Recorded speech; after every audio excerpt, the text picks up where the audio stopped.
Hey, welcome to this week's video.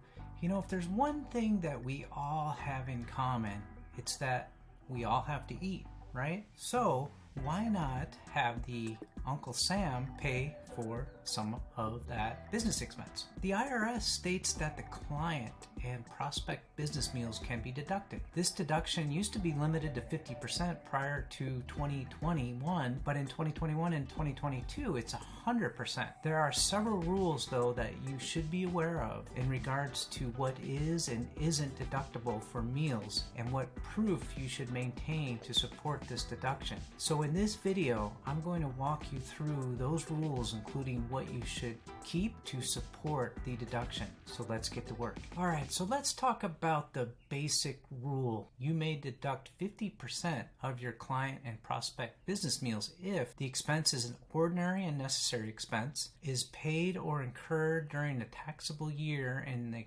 carrying of your trade or your business, the expense is not lavish or extravagant under the circumstances, the taxpayer or an employee of the company is present during the meal, the food and beverages are provided to a current potential customer, client, consultant, or similar business contact, and in the case of food and beverages provided during or at an entertainment activity, the food and beverages are purchased separately from the entertainment, as entertainment expenses like tickets to a game or golf are not deductible. In this video, I'm going to walk through specifically what this means and how this will impact your business and the proof that you will need as well. So let's talk about this concept of lavish or extravagant. So let's talk about ordinary and necessary. You know, the Black Laws Dictionary defines ordinary as occurring in the regular course of events, normal, or its usual.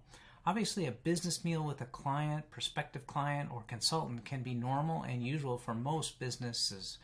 The Supreme Court noted that necessary means appropriate and helpful. The business meal with the client, prospect, or consultant generally is appropriate and helpful to the business. In a nutshell, the ordinary and necessary tests should give you no trouble in meeting this standard for your client, prospect, consultant, and similar business contact with business meal tax deductions. But this is something that you should always keep in mind, regardless if it's a meal or any other type of purchase for your business. Is that purchase ordinary and necessary? And not just for business, but in the industry that your business is participating in. All right, let's talk about this concept of lavish or extravagant. You know, this one is not as complicated as it sounds, actually.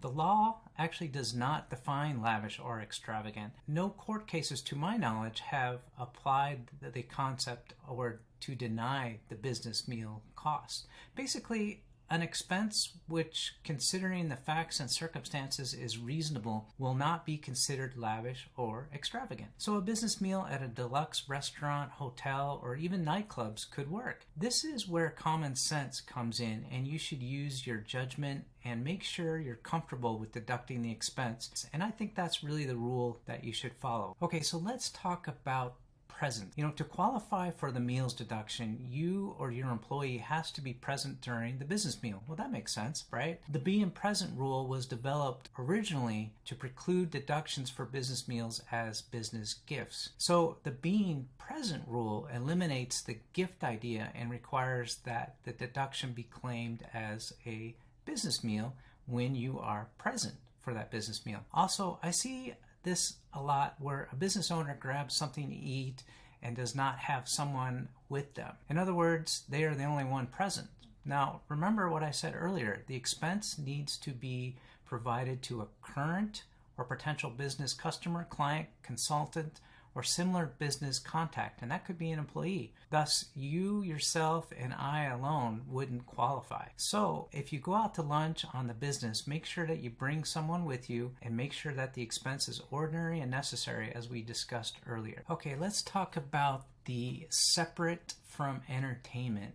As I mentioned earlier, entertainment expenses such as ball game tickets are not deductible, but meals at such events could potentially be deductible, but you need to get them separate proof from the tickets that you bought for the entertainment, for example. So let's say you invited a client to a baseball game and you purchase a ticket for your client. Later, you buy hot dogs and drinks for your clients. The baseball game is entertainment, which is not deductible. But if you obtained a separate receipt for the hot dogs and drinks, you could deduct them. But let's say you invite a client to a basketball game and purchase tickets to attend the game in a suite where they have access to food and beverages, which is included in the price of that suite. Since the meals and tickets are all inclusive and are not separately stated, you can't deduct the cost of the meal. So it's important to get those separated. So let's talk about documentation. So this is a big one where I see a lot of confusion and where people often get it wrong. To prove your business meals, you need to keep the receipt that shows the name of the restaurant, the number of people, and an itemized list of food and drinks consumed. I did a separate video on the receipts that you should keep, and I'll link this into the description as well that you can check out.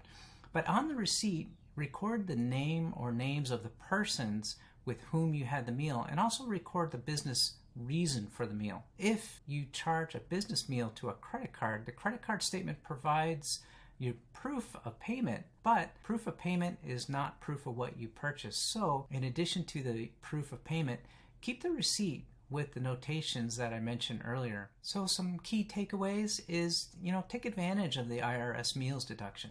And make sure the expense is ordinary and necessary. It's not lavish or extravagant. You're with someone, that's very important. And remember to separate the business meals from entertainment. Make sure to document the meal deductions as we explained earlier. Okay, so that's it for this week's video. If you got any value out of it, it'd be awesome if you hit that thumbs up comment. And if you haven't subscribed, it would be great to have you on board. I'll catch you on the next one.